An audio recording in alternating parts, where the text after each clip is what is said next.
Good afternoon, ladies and gentlemen. Welcome to Open Nyamwanga Media. Today, I want to talk about the impeachment of Rigathi Gachagua as advised to the president or proposed the president by senior counsel Ahmed Nasir on his handle. That was yesterday, and it's a tweet that has attracted a lot of attention. And I want to give you what really the senior counsel was saying, or he has said, or he has proposed the president.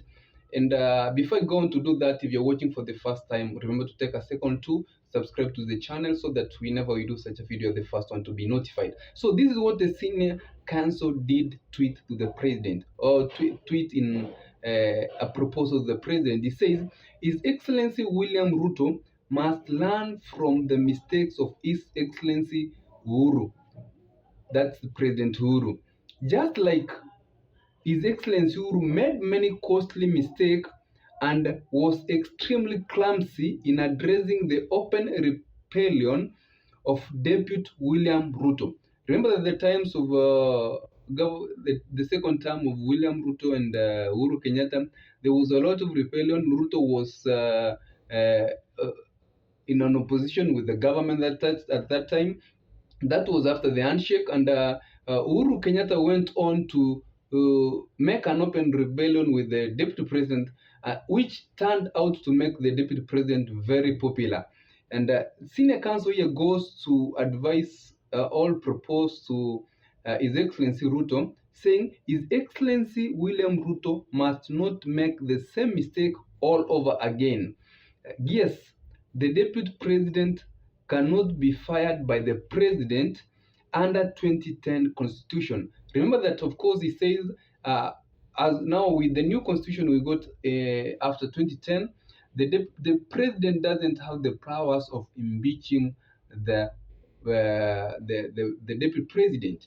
He says, but that is not a license of him they are referring to the deputy president, to dispatch, abuse, and undermine his boss. And he goes on to say, unlike Uhuru, Ruto has a viable option to remove Deputy Rigathi through the parliamentary process of impeachment. Unlike Uhuru, Ruto for the time being has the number in parliament. Of course, removing Gachagu brings to the fore many problems for Ruto, but just like Uhuru made mistakes in failing to confront Ruto head-on and deal with him decisively, Ruto must learn from history and not make the same mistakes.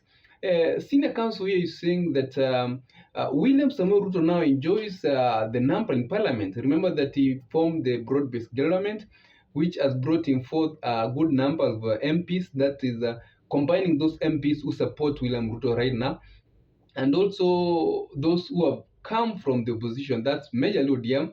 Ruto has a good or significant number of pushing for an impeachment. Unlike the times of Uhuru Kenyatta, when Uhuru Kenyatta could not impeach or Ruto through parliament because Ruto had a lot of MPs or a greater number of MPs supporting him. So at that time, the impeachment could not go through.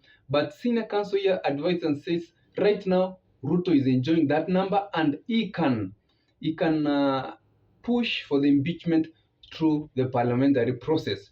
And he says, he goes on to advise President William Ruto that don't make the same mistakes Uhuru did to confront head-on your deputy. It will turn out to make the deputy so popular, and it will give him a chance to come out of government and oppose the government. Remember that right now, anybody who opposes the government becomes so popular. That's the trend of politics in Kenya. If you come out and oppose the government, right now we've seen Rigathi Gachagua coming out and calling himself the truthful man, a thing that has made him very popular, coming out to support the things that benefit his people of the Mount Kenya, a thing that has made him also that is giving him some popularity. So if the deputy president goes on like that, he will end up becoming very popular. And as I had said here from my previous videos, if in any case William Samoei Ruto considers not to choose Gachagu as the deputy president, is the running mate in the 2027 election. By if these things go on, regarding Gachagu by 2027 will be very, very strong, and whenever move will make, it might undermine the 2027 Ruto's presidency. So here, senior counsel advises Ruto, and he goes to say a president should never allow his deputy to endlessly campaign against him, his government and policies 24/7 in churches, rallies. A deputy should never be allowed to abuse and undermine his boss 24/7.